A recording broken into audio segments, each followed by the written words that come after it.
کس قدر افسوسناک بات ہے کہ یہاں پر یہ جو کالا کوٹ جو قانون کا رکھوالا کہلاتا ہے آج وہ بھی ملزموں کی صف میں کھڑا کر دیا ہے اس فسطائیت سے بڑی حکومت نے۔ پاکستان کے منتخب نمائندے جو عوام نے منتخب کیے ہیں اور ہمارا لیڈر جسے 25 کروڑ عوام نے منتخب کیا ہے وہ یا عدالتوں کے چکر کاٹ رہے ہیں یا جیلوں کی چکی پیس رہے ہیں۔ بہت سی چیزوں پر میرے بھائی نے بات کی اور میں اسی بات کو آگے بڑھانا چاہتی ہوں۔ عدلیہ کے لیے یہ سوچنے کا مقام ہے، چیف جسٹس کے لیے یہ سوچنے کا مقام ہے، ہائی کورٹس کے، اسلام آباد کے اور چیف جسٹس آف پاکستان کے۔ کیا آپ نے ربر سٹیمپ کا کردار ادا کرنا ہے یا عدلیہ کو 26ویں ترمیم سے آزاد کرانا ہے؟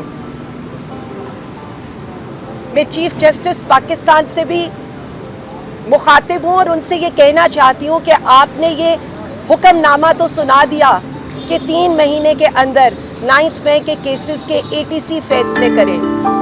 کیا آپ نے ہمارے جیسے لوگوں کو سننا پسند کیا جن کے اوپر پنجاب کے ہر شہر کے کیسز ہیں، جو پنجاب کے ہر شہر کی جیلوں میں رہ چکے ہیں، کہ ہم کس طرح سے 3 مہینے کے اندر ملٹیپل کیسز کے ٹرائلز بھگتائیں گے؟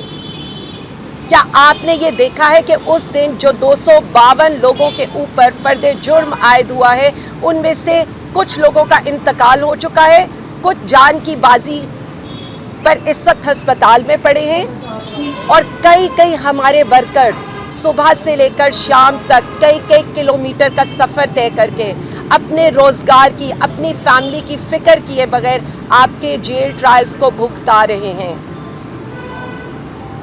جس طرح کا ظلم ان عدالتوں میں ڈیورنگ جیل ٹرائل ہو رہا ہے وہ آپ کے سامنے ہے کہ گواہوں کو، مین گواہوں کو ملزموں کی موجودگی کے بغیر، وکلا کی موجودگی کے بغیر وہاں پر پیش کیا جاتا ہے اور ان کی گواہی لی جاتی ہے۔ یہی حال جو اس دن جیسے بتا رہے ہیں کہ ہمارے تحریک انصاف کے ٹکٹ ہولڈران، MPs، MNAs اسلام آباد ہائی کورٹ سے اظہار یکجہتی کے لیے پہنچے اور وہاں پر یہ وعدہ کیا گیا کہ وزیر اعظم عمران خان کا کیس اسی ہفتے میں لگایا جائے گا۔ آج یہ ہفتہ شروع ہونے کو ہے لیکن کسی کاز لسٹ میں اس کا ذکر نہیں ہے۔ کل لاہور ہائی کورٹ میں ان کا کیس لگا ہوا ہے اور ادھر بھی ہمیں تاریخ پر تاریخ دی جاتی ہے، کبھی پروسیکیوٹر نہیں آتا، کبھی ریکارڈ نہیں آتا۔ ہم صرف یہ کہنا چاہتے ہیں کہ گرمیوں کی چھٹیاں ہونے والی ہیں، اس سے پہلے ان سارے کیسز کا فیصلہ انصاف پر کیا جائے۔ ہم بار بار آپ کو یہ کہہ رہے ہیں کہ ہم آپ سے انصاف کی توقع رکھتے ہیں، ہم کوئی ریلیف لینے نہیں آتے اور ہم آپ کے ضمیر کو جھنجھوڑتے ہیں۔ ہم بار بار علل صبح یہاں آ کر آپ کو یہ بتاتے ہیں کہ ہمیں 26ویں ترمیم کے بعد بھروسہ ہو نہ ہو پھر بھی ہم عدلیہ کے احترام کے لیے یہاں پر پیش ہوتے رہیں گے۔ جس طرح کی فسطائیت، جس طرح کا جبر اس ملک میں نافذ کیا گیا 2.5 سے 3 سال میں آپ نے ہر حربہ استعمال کر لیا۔ اب کچھ نہیں رہ گیا تو غنڈہ ایکٹ لے کر آنے کی تیاری ہو رہی ہے، جو خود دھوس اور دھاندلی غنڈہ گردی پر حکومت ہو وہ ایسے ہی اقدام کرے گی، کیونکہ آپ کو پتہ ہے عوام میں آپ کی پذیرائی نہیں ہے۔ ایک سیاسی پارٹی کو، ہماری آوازوں کو آپ دبا نہیں سکتے، تو اب ایک اور حربہ استعمال کیا جا رہا ہے۔ اس پر میں کچھ اور اس لیے بھی کہنا چاہوں گی کہ ہم نے لوکل ایکٹ کو بھی کل پڑھا۔ آپ اپنے منتخب نمائندوں کے اوپر بھروسہ کرنے کی بجائے، یا آپ کو یہ لگتا ہے کہ اگر آج آپ بلدیاتی انتخابات کرائیں گے تو ان میں بھی آپ بری طرح تحریک انصاف اور وزیر اعظم خان سے ہار جائیں گے، اسی لیے آپ نے لامحدود اختیارات کمشنرز، ڈپٹی کمشنرز کو دے دیے جو عوام کے منتخب نمائندے نہیں ہیں۔ یہاں پر بات کی جاتی ہے اظہار یکجہتی کی۔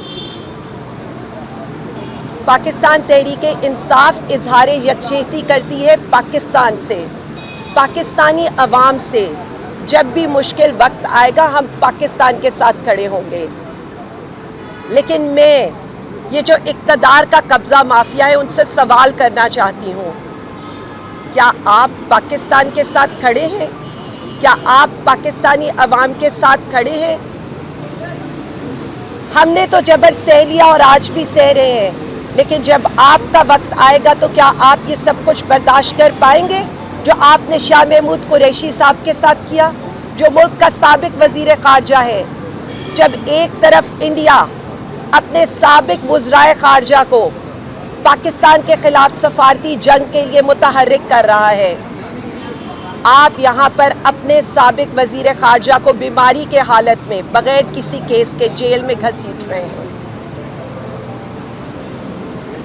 ایک 75 years cancer survivor doctor Yasmin Rashid یا دل کے عارضے میں مبتلا اعجاز چودھری صاحب کو سزا دے کر آپ کی کون سی دلی تسکین ہوگی؟ میں بار بار یہ کہنا چاہتی ہوں, یہ وقت آیا ہے زخموں پہ مرہم رکھنے کا. زخموں پہ مرہم رکھیں. وہ جو پاکستان خان آج اڈیالہ میں بیٹھا ہے اس سے بات کریں, کیونکہ وہ پاکستان کا مقدمہ دنیا میں لڑے گا اور پاکستان کی عزت کروائے گا. پاکستان زندہ باد, عمران خان زندہ باد. Thank you. اچھا میڈم بتائیے گا, آپ بات کریں آپ کے ساتھ کا ایک تحریک شروع کرنا, اس سے پہلے بھی میڈیا کا بھی طریقے شروع کرتے ہیں, یہ اسی طرح کی اب ایک دور کے لیے شروع کر رہے ہیں, یہ کامیاب ہوگا؟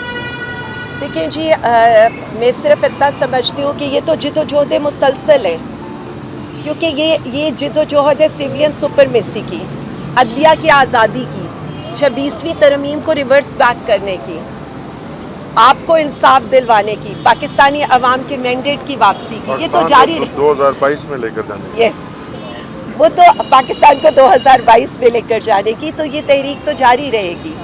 اور یہ تو فیزز ہے تحریک کے, اور ہم کل دیکھ رہے تھے لینڈ مارک شروع ہوا 9 اپریل کی رات سے, جب ایک منتخب وزیر اعظم کو بیرونی دباؤ کے اوپر ہٹایا گیا, پھر 25 مئی, پھر پی ٹی آئی نے کون کون سا وقت نہیں دیکھا, ابھی کل ہی 25 مئی گزرا ہے.